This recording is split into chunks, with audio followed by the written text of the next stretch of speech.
These Wear Orange events happen annually, but this year they come off the back of more than 200 mass shootings. That's about 10 a week, and dozens since the worst school shooting in a decade in Uvalde, Texas, as well as a series of others in Tulsa, Oklahoma, and a racially motivated attack in Buffalo, New York.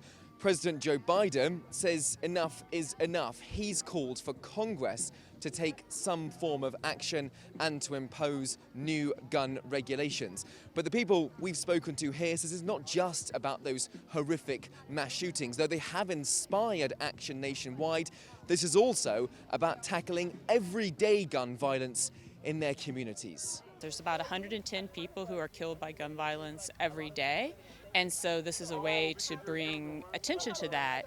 Those of us that live in this community, we're exposed to what I call collective trauma, because we hear gunshots every day.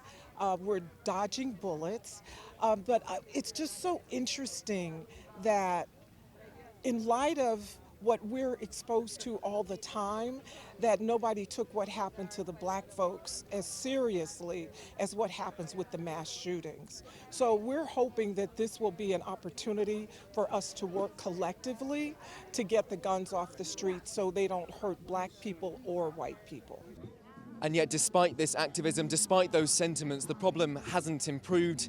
In fact, it's got worse. Gun violence is now the #1 cause of death for children and young people, even though this country has experienced atrocities on a scale unimaginable for most other nations, with shootings in schools, children as young as 6 or 7 dying in Sandy Hook. There has been little substantial action.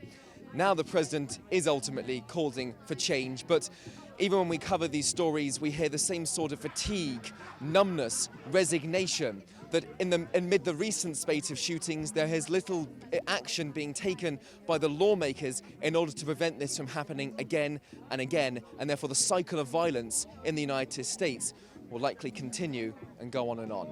Benji Haya, CGTN, Washington, D.C.